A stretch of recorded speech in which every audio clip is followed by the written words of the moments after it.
ದಿವ್ಯವಾಣಿ ದಿವ್ಯವಾಣಿ ದಿವ್ಯವಾಣಿ ದಿವ್ಯವಾಣಿ. ಯೇಸುವೆ ಸ್ತೋತ್ರ, ಯೇಸುವೆ ವಂದನೆ.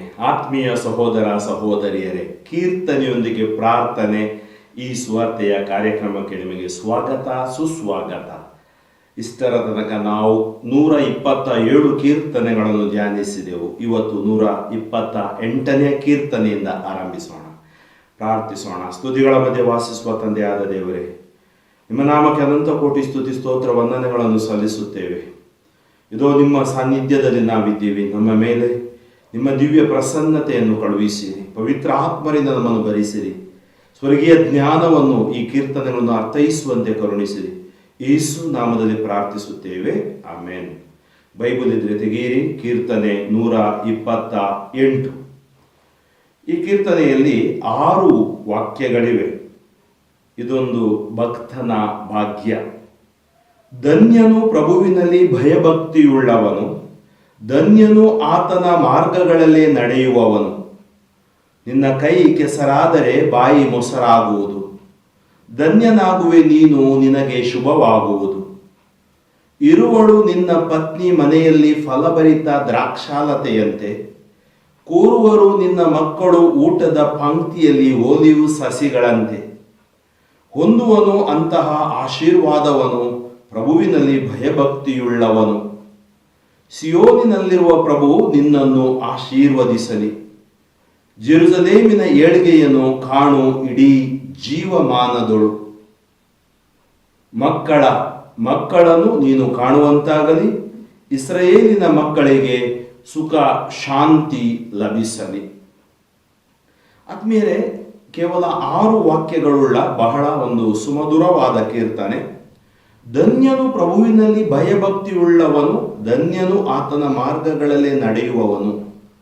ಅಂದರೆ ದೇವರ ಭಯವೇ ಜ್ಞಾನಕ್ಕೆ ಮೂಲ. ದೇವರ ಭಯ ಅಂದರೆ ದೇವರನ್ನು ನಾವು ಪ್ರೀತಿಸುವುದು, ಗೌರವಿಸುವುದು, ವಿಧೇಯರಾಗುವುದು, ಆಜ್ಞೆಗಳಂತೆ ಅಥವಾ ಆಜ್ಞೆಗಳನ್ನು ಕೈಗೊಂಡು ಜೀವಿಸುವುದು, ದೇವರ ವಾಕ್ಯದಲ್ಲಿ ನಾವು ನಮ್ಮನ್ನೇ ಬಲಪಡಿಸುವುದು ಅಥವಾ ಸದೃಢಗೊಳಿಸುವುದು. ಧನ್ಯನು ಪ್ರಭುವಿನಲ್ಲಿ ಭಯಭಕ್ತಿಯುಳ್ಳವನು, ಧನ್ಯನು ಆತನ ಮಾರ್ಗಗಳಲ್ಲೇ ನಡೆಯುವವನು. ಅದಕ್ಕಾಗಿ ನಾವು ಹೇಳ್ತೀವಿ, ನಡೆಸು ನಿನ್ನ ಮಾರ್ಗದಲ್ಲಿ ನನ್ನ ಕರ್ತ ನನ್ನ ಯೇಸುವೆ. ನಿನ್ನ ಮಾರ್ಗ. ಇವತ್ತು ಕೀರ್ತನೆ ನಮಗೆ ದೇವರ ಮಾರ್ಗವನ್ನು ಹೇಳಿಕೊಡುತ್ತೆ. ನಾವೆಲ್ಲರೂ ಈ ಲೋಕದಲ್ಲಿ ಪಯಣಿಗರು ಅಥವಾ ಯಾತ್ರಾರ್ಥಿಗಳು. ಒಂದು ದಿನ ಆ ವಾಗ್ದತ್ತ ನಾಡಿಗೆ ನಾವು ತಲುಪಬೇಕಾಗಿದೆ. ಅದಕ್ಕಾಗಿ ನಾವು ಪ್ರಭುವಿನಲ್ಲಿ ಭಯಭಕ್ತಿ ಮತ್ತು ಪ್ರಭುವಿನ ಮಾರ್ಗದಲ್ಲಿ ನಾವು ನಡೆಯಬೇಕಾಗಿದೆ. ನಿನ್ನ ಕೈ ಕೆಸರಾದರೆ ಬಾಯಿ ಮೊಸರಾಗುವುದು ಅಂದರೆ ನೀನು ಮಾಡುವ ದುಡಿಮೆಯ ಫಲದಿಂದ ನೀನು ಆಶೀರ್ವಾದ ಹೊಂದುವೆ. ನಿನಗೆ ದುಡಿಮೆಗೆ ಆಶೀರ್ವಾದವನ್ನು, ಶಕ್ತಿಯನ್ನು ನಾನು ಕೊಡ್ತೀನಿ. ಧನ್ಯನಾಗುವೆ ನೀನು, ನಿನಗೆ ಶುಭವಾಗುವುದು. ಅಂದರೆ ನೀನು ಕಷ್ಟಪಟ್ಟು ಪ್ರಾಮಾಣಿಕತೆಯಿಂದ ಮಾಡಿದ ಪ್ರತಿಯೊಂದು ಕಾರ್ಯದಲ್ಲೂ ನಿನಗೆ ಯಶಸ್ಸು ಸಿಗುವುದು.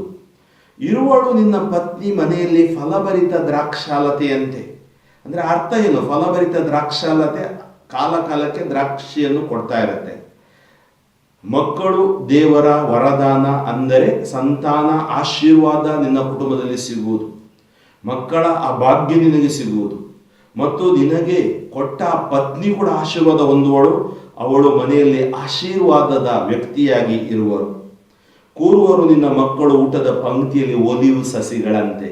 ಅಂದರೆ 127ನೇ ಕೀರ್ತನೆಯಲ್ಲಿ ನಾವು ಓದಿದ್ವಿ, ಪ್ರಭುವಿನಿಂದ ಬಂದ ಸೊತ್ತು ಪುತ್ರ ಸಂತಾನ, ಕರುಳ ಕೊಡಿಯು ಆತ ನೀಡುವ ಬಹುಮಾನ. ಹೊಂದುವನು ಅಂತಹ ಆಶೀರ್ವಾದವನು ಪ್ರಭುವಿನಲ್ಲಿ ಭಯಭಕ್ತಿಯುಳ್ಳವನು.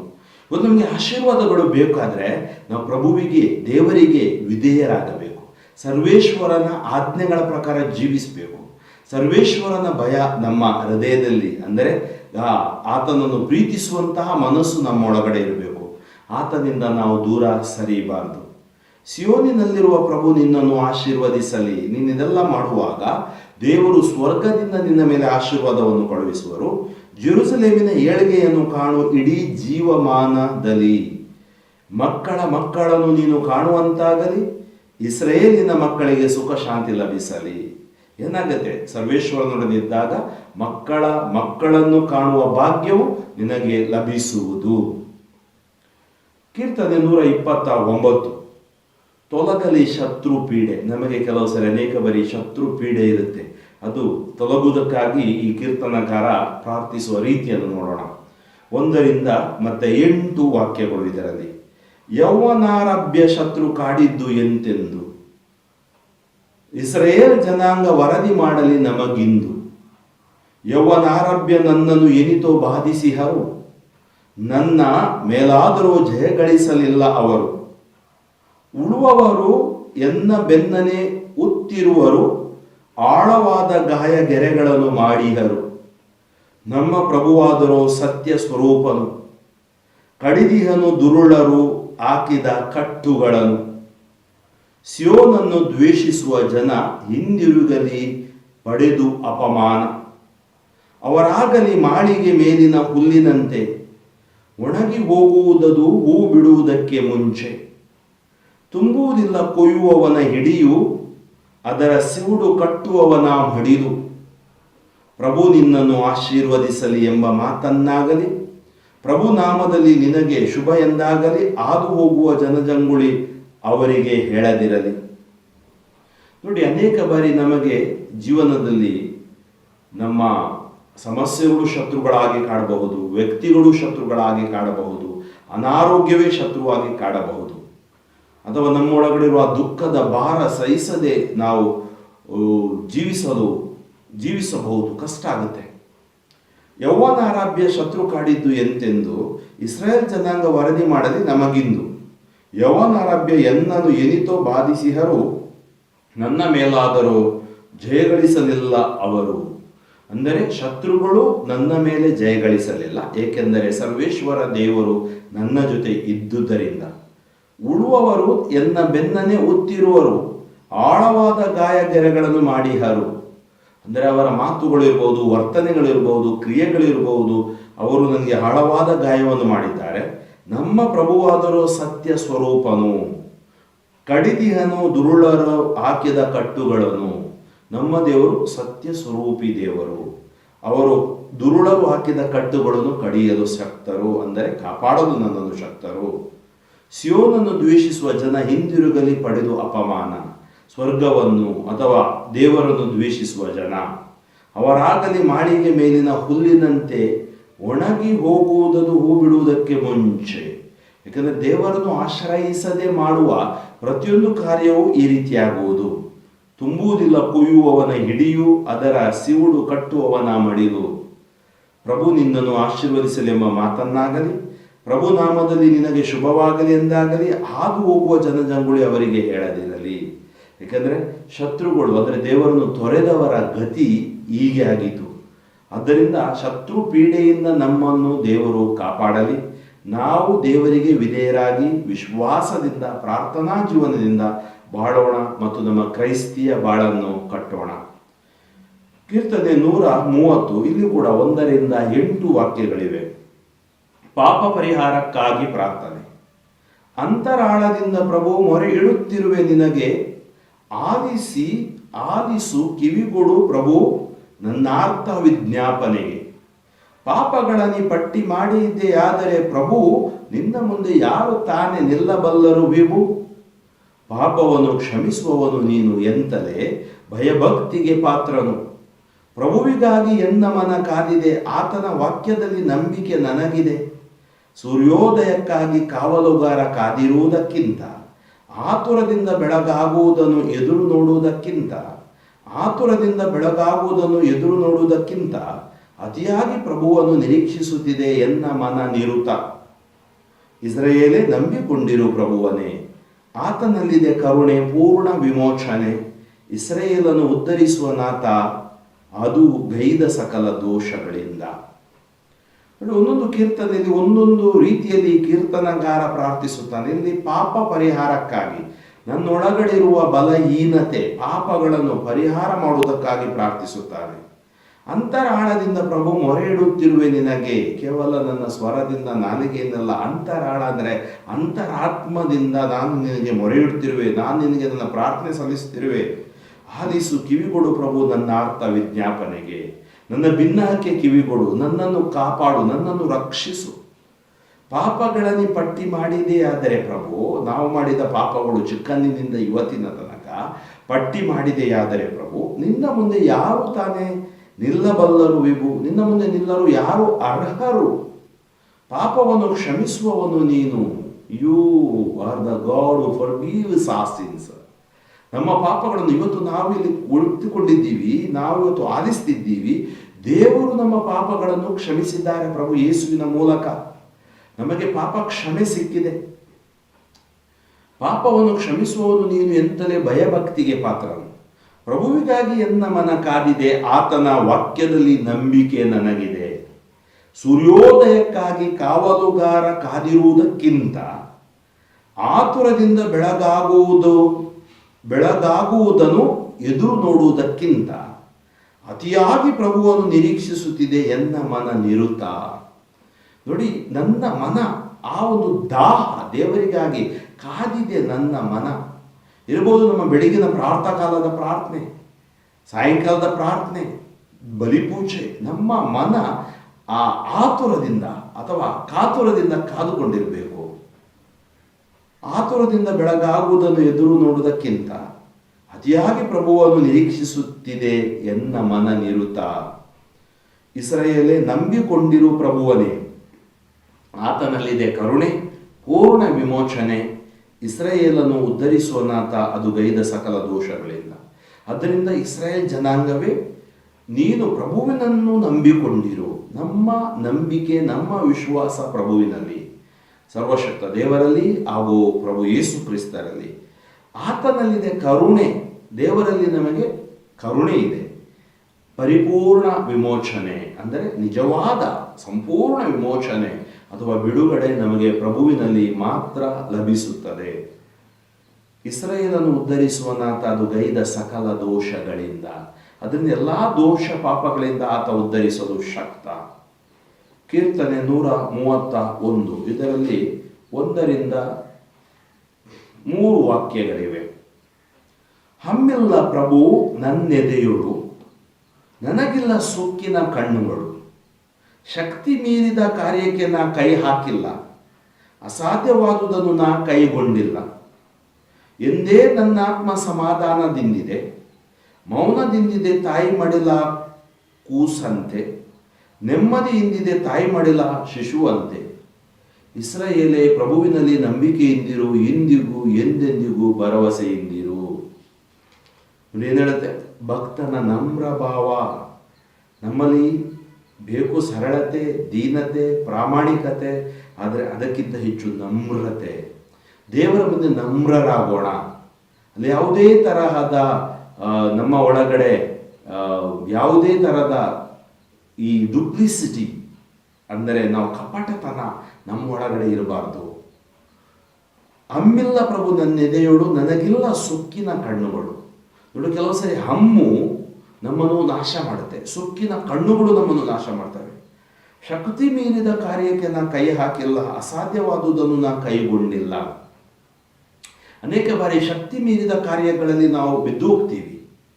ಎಂದೇ ನನ್ನ ಆತ್ಮ ಸಮಾಧಾನದಿಂದಿದೆ. ಇವತ್ತು ನಮಗೆ ಅಗತ್ಯವಾದುದು ಏನು? ಸಮಾಧಾನ, ಶಾಂತಿ. ಎಂದೇ ನನ್ನ ಆತ್ಮ ಸಮಾಧಾನದಿಂದಿದೆ, ಮೌನದಿಂದಿದೆ ತಾಯಿ ಮಡಿಲ ಕೂಸಂತೆ. ಏಕೆಂದರೆ ನನ್ನೊಳಗಡೆ ಹಮ್ಮು ಇಲ್ಲ, ನನ್ನೊಳಗಡೆ ಸೊಕ್ಕು ಇಲ್ಲ. ಆದ್ದರಿಂದ ಸರ್ವೇಶ್ವರನ ಶಕ್ತಿ ನನ್ನೊಳಗಡೆ ಇದ್ದಾಗ ನಾನು ನೆಮ್ಮದಿಯಿಂದಿರುವೆ, ತಾಯಿ ಮಡಿಲ ಶಿಶುವಂತೆ. ಇಸ್ರಾಯೇಲೇ, ಪ್ರಭುವಿನಲ್ಲಿ ನಂಬಿಕೆಯಿಂದಿರು, ಇಂದಿಗೂ ಎಂದಿಗೂ ಎಂದೆಂದಿಗೂ ಭರವಸೆಯಿಂದಿರು.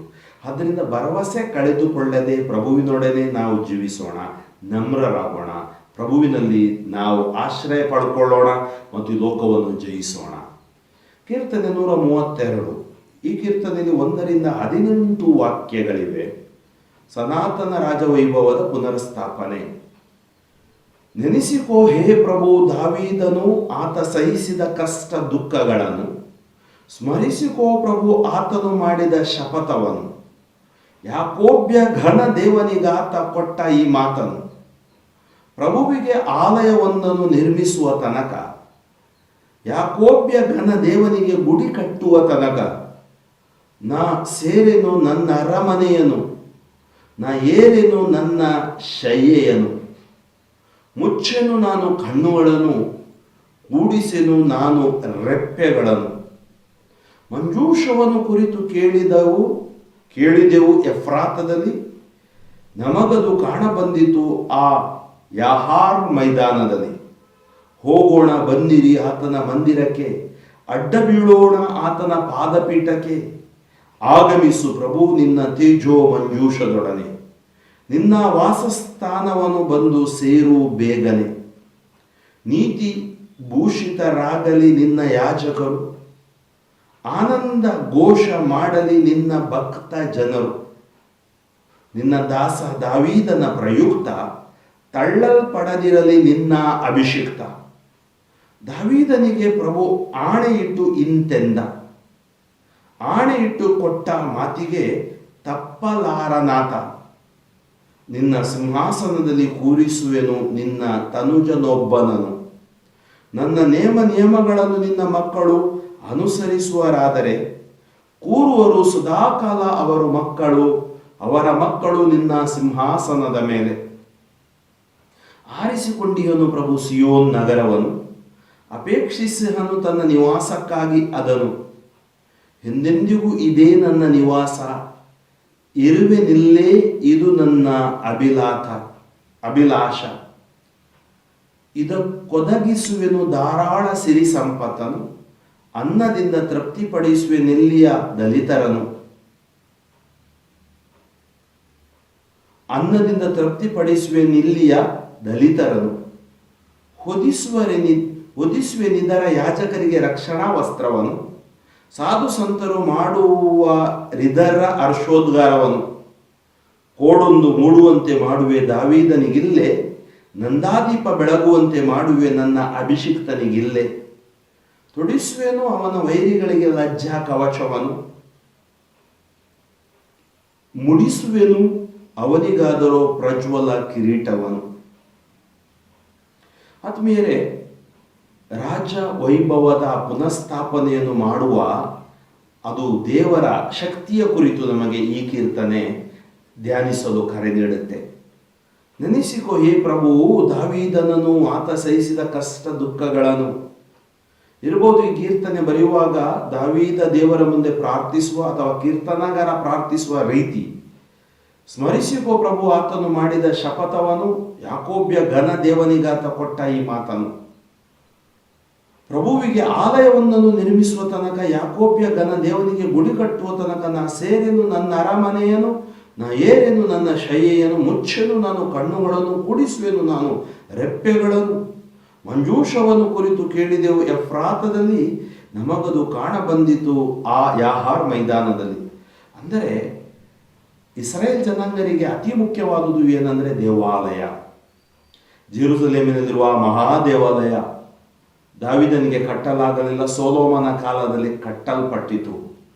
ಆ ದೇವಾಲಯದ ಘನತೆ, ಗೌರವ, ದೇವರ ಪ್ರಸನ್ನತೆ, ಅದರ ಕುರಿತು. ಏಕೆಂದರೆ ಅಲ್ಲಿ ದೇವರು ತನ್ನ ವೈಭವವನ್ನು ಮರುಕಳಿಸುವರು, ತನ್ನ ವೈಭವವನ್ನು ಪುನರುಸ್ಥಾಪಿಸುವರು. ಅಲ್ಲಿ ಬರುವ ಜನರು ಆಶೀರ್ವಾದ ಹೊಂದುವರು. ಹೋಗೋಣ ಬನ್ನಿರಿ ಆತನ ಮಂದಿರಕ್ಕೆ, ಅಡ್ಡ ಬೀಳೋಣ ಆತನ ಪಾದಪೀಠಕ್ಕೆ. ನೋಡಿ, ನಾವು ಏನ್ ಮಾಡಬೇಕು? ದೇವರ ಮಂದಿರಕ್ಕೆ ಹೋಗಬೇಕು ಮತ್ತು ಆತನಿಗೆ ಆರಾಧನೆಯನ್ನು ನಾವು ಸಲ್ಲಿಸಬೇಕು. ಆಗಮಿಸು ಪ್ರಭು ನಿನ್ನ ತೇಜೋ ಮಂಜೂಷದೊಡನೆ, ನಿನ್ನ ವಾಸಸ್ಥಾನವನ್ನು ಬಂದು ಸೇರು ಬೇಗನೆ. ನಿನ್ನ ವಾಸಸ್ಥಾನವನ್ನು ಬಂದು ಸೇರು ಬೇಗನೆ. ನೀತಿ ಭೂಷಿತರಾಗಲಿ ನಿನ್ನ ಯಾಜಕರು, ಆನಂದ ಘೋಷ ಮಾಡಲಿ ನಿನ್ನ ಭಕ್ತ ಜನರು. ನೋಡಿ, ನೀತಿ ಭೂಷಿತರಾಗಲಿ. ಯಾಜಕರಿಗೆ ಒಂದು ವಿಶೇಷವಾದ ಕರೆ ಇದೆ. ಆ ಕರೆಯಲ್ಲಿ ಅವರು ನೀತಿ, ನ್ಯಾಯ, ಪ್ರಾಮಾಣಿಕತೆ, ದೀನತೆ, ಸರಳತೆ, ನಮ್ರತೆಯಿಂದ ಅವರು ಜೀವಿಸತಕ್ಕದ್ದು ಮತ್ತು ಆನಂದ ಘೋಷ, ಅದರಿಂದ ಮಾಡುವ ಸೇವೆಯಿಂದ ಜನರು ಆನಂದಭರಿತರಾಗಿ ನಿನಗೆ ಸ್ತುತಿ ಸ್ತೋತ್ರ ಮಾಡಲಿ. ನಿನ್ನ ದಾಸ ದಾವೀದನ ಪ್ರಯುಕ್ತ ತಳ್ಳಲ್ಪಡದಿರಲಿ ನಿನ್ನ ಅಭಿಷಿಕ್ತ. ದಾವೀದನಿಗೆ ಪ್ರಭು ಆಣೆಯಿಟ್ಟು ಇಂತೆಂದ, ಆಣೆಯಿಟ್ಟು ಕೊಟ್ಟ ಮಾತಿಗೆ ತಪ್ಪಲಾರನಾಥ.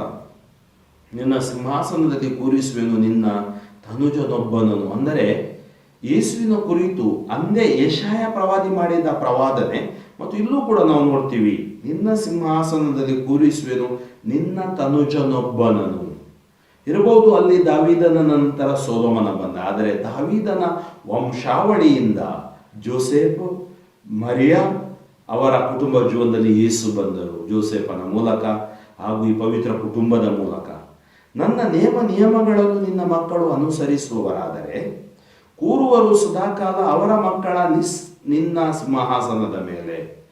ನೋಡಿ, ನನ್ನ ನೇಮ ನಿಯಮಗಳನ್ನು ಇವತ್ತು ನಾವು ದೇವರ ಜೊತೆಗೆ ಇರಬೇಕಾದ್ರೆ ಹಾಗೂ ಆವಾಗ ರಾಜ ಮನೆತನ ಉಳಿಬೇಕಾದ್ರೆ ಅವರು ದೇವರ ನೇಮ ನಿಯಮಗಳನ್ನು ಅವರು ಅನುಸರಿಸಬೇಕಿತ್ತು ಮತ್ತು ಸದಾಕಾಲ ದೇವರು ಅವರೊಂದಿಗಿದ್ದು ಅವರನ್ನು ಆಶೀರ್ವದಿಸಿ ಆ ಸಿಂಹಾಸನ ಬೀಳದಂತೆ ಕಾಯುವರು ಎಂಬ ಒಂದು ಮಾತನ್ನು ದೇವರು ಇಲ್ಲಿ ಹೇಳ್ತಾ ಇದ್ದಾರೆ. ಆರಿಸಿಕೊಂಡಿಹನು ಪ್ರಭು ಸಿಯೋನ್ ನಗರವನ್ನು, ಅಪೇಕ್ಷಿಸಿಹನು ತನ್ನ ನಿವಾಸಕ್ಕಾಗಿ ಅದನ್ನು. ಸಿಯೋನ್ ನಗರ ಆರಿಸಿಕೊಂಡಿಯನು. ಸಿಯೋನ್ ಅಂದ್ರೆ ಇನ್ನೊಂದು ಅರ್ಥ ಸ್ವರ್ಗ. ದೇವರು ಆರಿಸಿಕೊಂಡ್ರು ಆ ಸ್ವರ್ಗವನ್ನು, ಅಪೇಕ್ಷಿಸಿದನು ತನ್ನ ನಿವಾಸಕ್ಕಾಗಿ ಮತ್ತು ನಮಗೂ ಅಲ್ಲಿ ನಿವಾಸ ಕೊಡುವುದಕ್ಕಾಗಿ. ಎಂದೆಂದಿಗೂ ಇದೇ ನನ್ನ ನಿವಾಸ, ಇರುವೆನಿಲ್ಲೇ ಇದು ನನ್ನ ಅಭಿಲಾಷ.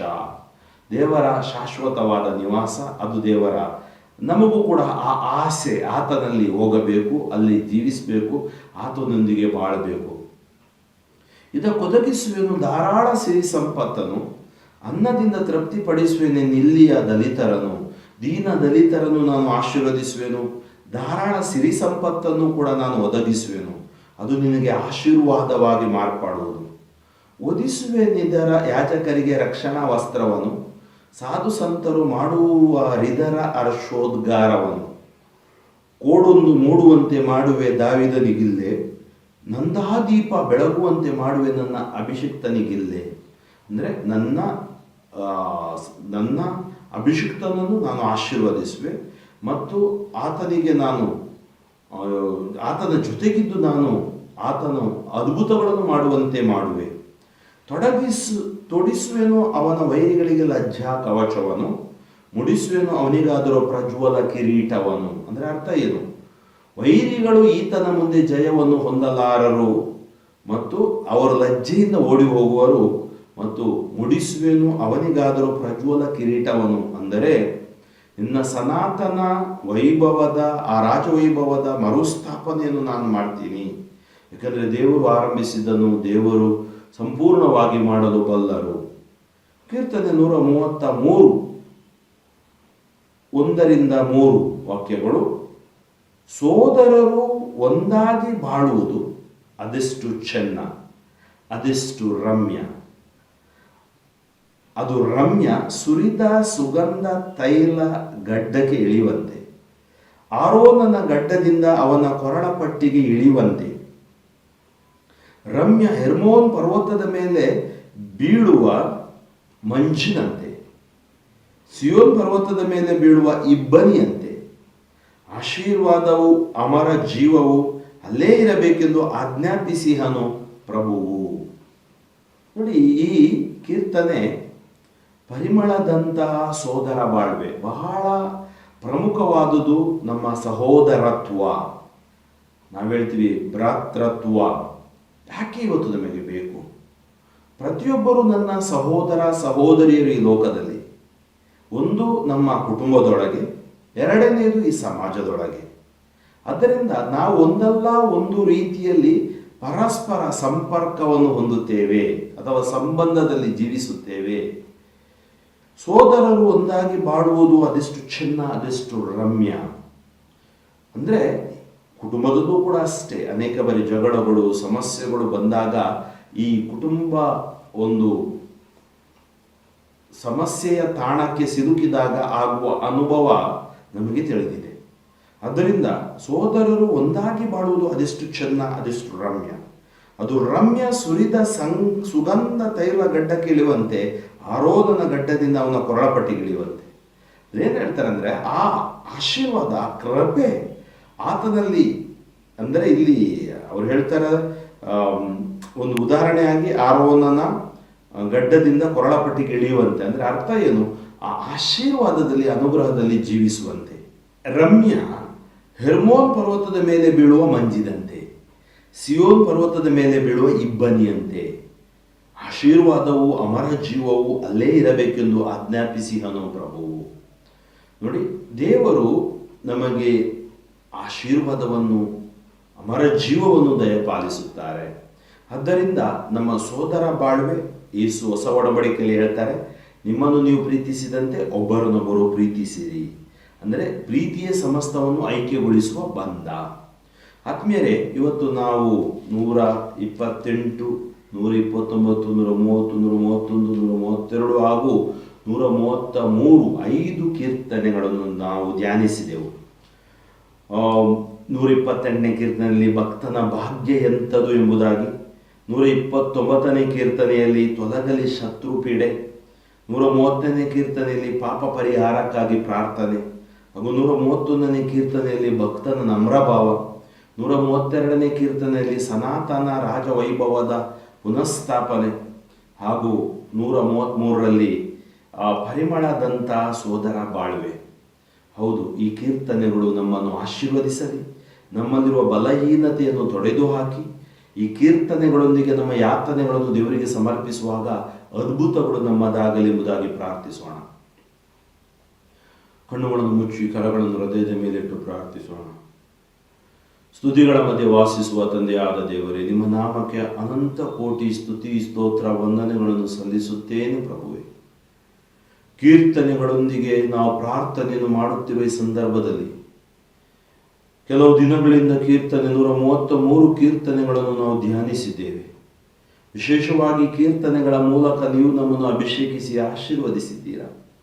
ನಮ್ಮೊಳಗಡೆ ಇರುವ ಬಲಹೀನತೆಗಳನ್ನು ದೂರ ಮಾಡಿದ್ದೀರಾ. ನಮಗೆ ನಮ್ಮನ್ನು ವಿಶ್ವಾಸದಲ್ಲಿ ಅಧಿಕರಿಸಿ ಆಶೀರ್ವದಿಸಿದ್ದೀರಾ. ಅದಕ್ಕಾಗಿ ನಾವು ನಿಮ್ಮನ್ನು ವಂದಿಸುತ್ತೇವೆ. ಇದೋ ಈ ದಿನ ವಿಶೇಷವಾಗಿ ಈ ಕೀರ್ತನೆಗಳನ್ನು ಆಲಿಸಿ ಪ್ರಾರ್ಥಿಸುವ ನನಗೆ, ನನ್ನ ಕುಟುಂಬಕ್ಕೆ, ನನ್ನ ಸಮಾಜಕ್ಕೆ ನಿಮ್ಮ ಆಶೀರ್ವಾದ ಬೇಕಾಗಿದೆ ಪ್ರಭುವೇ. ಕಷ್ಟ ಸಂಕಟಗಳು ನಮ್ಮನ್ನು ದೇವರಿಂದ ದೂರ ಸರಿಯುವಂತೆ ಮಾಡುವ ಈ ಸಂದರ್ಭದಲ್ಲಿ ನಮ್ಮ ವಿಶ್ವಾಸ ಬಲಗೊಳ್ಳಲಿ, ನಮ್ಮ ಪ್ರಾರ್ಥನಾ ಜೀವನ ಬಲಗೊಳ್ಳಲಿ, ಅದಕ್ಕಿರುವ ಅಡಚಣೆಗಳು ನಿವಾರಣೆ ಆಗಲಿ. ದೇವರ ಕರುಣೆ, ದೇವರ ಕೃಪೆ ನಮ್ಮ ಪ್ರತಿಯೊಬ್ಬರ ಮೇಲೆ ಇಳಿದು ಬರಲಿ. ಇದು ಎಷ್ಟೋ ಮಂದಿ ವಾಟ್ಸಪ್, ಇಮೇಲ್, ಫೇಸ್ಬುಕ್ಕಲ್ಲಿ ತಮ್ಮ ಕೋರಿಕೆಗಳನ್ನು ಕಳುಹಿಸಿದ್ದಾರೆ. ನಿಮ್ಮ ಪ್ರಸನ್ನತೆಗಾಗಿ ಕಾಯ್ತಾ ಇದ್ದಾರೆ. ಅದೆಷ್ಟೋ ಜನ ಜೀವನ ಮರಣದ ಮಧ್ಯೆ ಹೋರಾಡ್ತಾ ಇದ್ದಾರೆ. ಮಾರಣಾಂತಿಕ ಕಾಯಿಲೆಗಳಿಗೆ ಒಳಗಾಗಿ ಹಾಸಿಗೆ ಹಿಡಿದಿದ್ದಾರೆ, ಅಥವಾ ಆಸ್ಪತ್ರೆಯಲ್ಲಿ ಜೀವನ ಮರಣದ ಮಧ್ಯೆ ಹೋರಾಡ್ತಾ ಇದ್ದಾರೆ. ಈ ನಿಮಿಷದಲ್ಲಿ ಪ್ರಭುವೆ ಯಾರೆಲ್ಲ ಪ್ರಾರ್ಥಿಸುತ್ತಾರೆ ಅವರ ಕುಟುಂಬ ಜೀವನದಲ್ಲಿ, ವೈಯಕ್ತಿಕ ಜೀವನದಲ್ಲಿ ಅದ್ಭುತಗಳನ್ನು ಕರುಣಿಸು. ನೀವು ನುಡಿದಿರಿ, ನೀವು ಅಬ್ರಹಾಂ, ಈಸಾಕ್, ಯಾಕೋಬರ ದೇವರು. ನೀವು ನುಡಿದಿರಿ, ನಾನು ನಿಮಗೆ ಜಯವನ್ನು ಕೊಡುತ್ತೇನೆ. ನೀವು ನುಡಿದಿರಿ, ಹೆದರಬೇಡಿರಿ, ನಾನು ನಿಮ್ಮೊಂದಿಗಿದ್ದೀನಿ. ನನ್ನನ್ನು ಆರಾಧಿಸುವಾಗ ನಿಮ್ಮ ಅನ್ನ ಪಾನೀಯಗಳನ್ನು ಆಶೀರ್ವದಿಸುವೆನು. ಯಾವ ಕೇಡು ನಿಮ್ಮ ಗೂಡಾರದ ಮನೆಯ ಬಳಿ ಸುಳಿಯದು ಅಂತ ಹೇಳಿದ್ದೀರಿ. ನೀವು ಗುಣಪಡಿಸುವ ದೇವರು. ಪಿತಾಮಹರ ಮೂಲಕ, ಪ್ರವಾದಿಗಳ ಮೂಲಕ, ಕೊನೆಯದಾಗಿ ನಿಮ್ಮ ಪುತ್ರ ಯೇಸುವನ್ನೇ ನಮಗೆ ಕಳುಹಿಸುವುದರ ಮೂಲಕ, ಹಾಗೂ ಯೇಸುವನ್ನು ಅನುಭವಿಸಿದ ಪ್ರೇಷಿತರ ಮೂಲಕ ನೀವು ನಮ್ಮನ್ನು ಸ್ಪರ್ಶಿಸುತ್ತೀರಿ. ಇವತ್ತು ವಿಶೇಷವಾಗಿ ದೇವರ ವಾಕ್ಯ ನಮ್ಮ ಜೀವನದಲ್ಲಿರುವ ಅಂಧಕಾರ ಶಕ್ತಿಗಳನ್ನು, ಬಂಧನಗಳನ್ನು, ಬೇನೆ, ಬವಣೆ, ರೋಗ ರುಜಿನಗಳನ್ನು ದೂರ ಮಾಡಲಿ.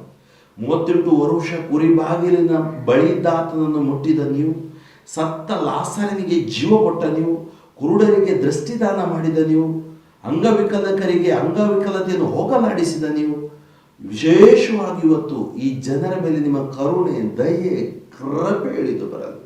ಎಲ್ಲ ಅಂಧಕಾರ ಶಕ್ತಿಗಳು, ಬಂಧನಗಳು, ರೋಗ ರುಜಿನಗಳು ಹಾಗೂ ಅವರನ್ನು ಕಾಡಿಸುವ, ಪೀಡಿಸುವ ನೋವುಗಳು ಯೇಸುವೆ ನಿಮ್ಮ ನಾಮಕ್ಕೆ ಸಮರ್ಪಿಸುತ್ತೇನೆ. ವಾಸಿ ಮಾಡುವೆನು, ಮುರಿದ ಮನಸ್ಸುಳ್ಳವರನ್ನು ಕಟ್ಟಿ ಗುಣಪಡಿಸುವೆನು ಅವರ ಗಾಯಗಳನ್ನು ಅಂತೇಳಿ ಕೀರ್ತನೆ 147 ವಾಕ್ಯ 3ರಲ್ಲಿ ನುಡಿದಂತೆ, ಕೀರ್ತನೆ 34:5 ಆತನತ್ತ ತಿರುಗಿದ ಮುಖ ಅರಳುವುದು ಲಜ್ಜೆಯಿಂದೆಂದಿಗೂ ಕುಂದಿ ಹೋಗಲು. ನಮ್ಮ ಮುಖಗಳು ಕಳೆಗುಂದದಿರಲಿ, ನಮ್ಮ ಜೀವನ ಕಳೆಗುಂದದಿರಲಿ.